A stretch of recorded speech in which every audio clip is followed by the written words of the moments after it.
They're on. Hello. Welcome to Movement with Anja. This is Anja.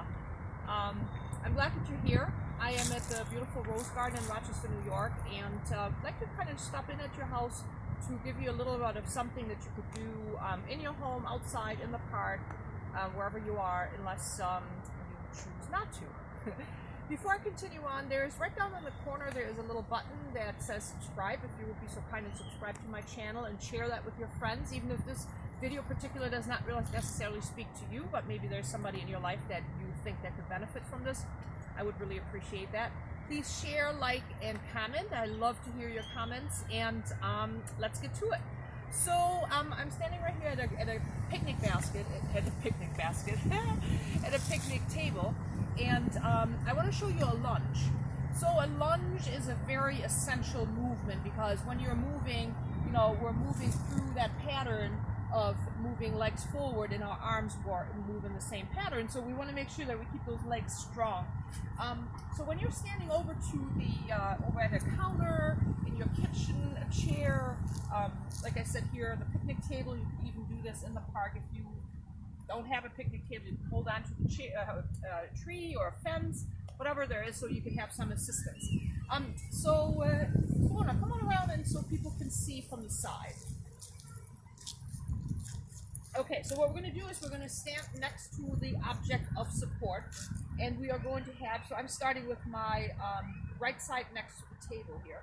I'm going to have my right hand on the table, but I don't want to hang on my arm for this purpose. So I want to keep my arm relaxed, and I want to keep my shoulders back and my chest lifted, so therefore I got my shoulder joint in a good place. So I'm having my hand close to the table, and I'm stepping my right foot back. So now, I know that a lot of people say, well, if I'm, that's just really unstable. Well, the further you put your legs apart, the more space you're obviously covering, and the easier this is actually for your quadricep, your hamstrings, and your glutes to work. So if you're working here, this gives you very little range of motion. So be brave, hold on to your surface there, and then step out those feet. So now what I would like you to do is when you bend your knees, I'd like you to bend both knees together. So we don't want to do one of these. We don't want to bend the front knee and have that leg in the back long. So we want to keep both legs bend, and we want to stay in the center, so shoulders over hips. So now if I'm standing here like this, I'm going to take a look. I can see my toes. That's what I want to do. So I want to be on my heel with my weight, so my glutes are actually supporting me. So from here again, I would be able to let go, but I'm holding on so I have support, and I'm going to extend both legs, and I'm going to come down. This is a lunge. Up and down. Last one. So now you can step out of the pose. What I would like to show you is, so I'm going to walk back over here so you can see me from the front. Yeah. So a couple of things that I want you to pay attention to when you do your lunge.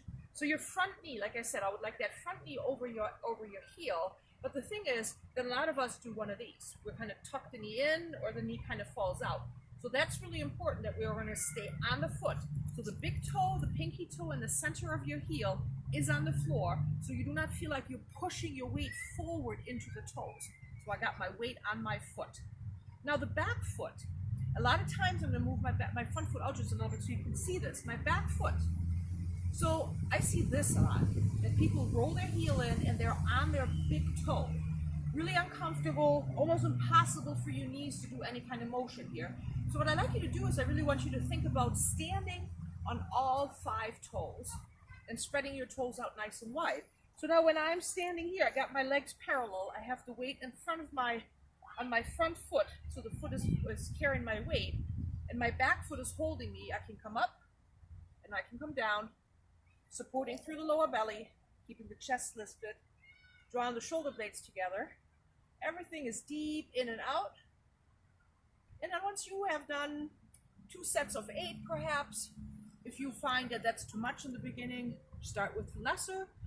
If you find that this becomes lighter and lighter, see if you can do a couple of sets of 12 to add on, and then perhaps eventually you would be able to grab onto a dumbbell. Hold on to a dumbbell in your free hand, or you can let go to make sure that your balance is good. So all these are options that are out there. So again, thank you very much for joining me for this, and of course don't forget, you got 2 legs, so you want to make sure that you do both. For until now, I thank you very much for being here. I hope I see you next time when I'm in the park or in my living room. And up to that, namaste. Thank you so much.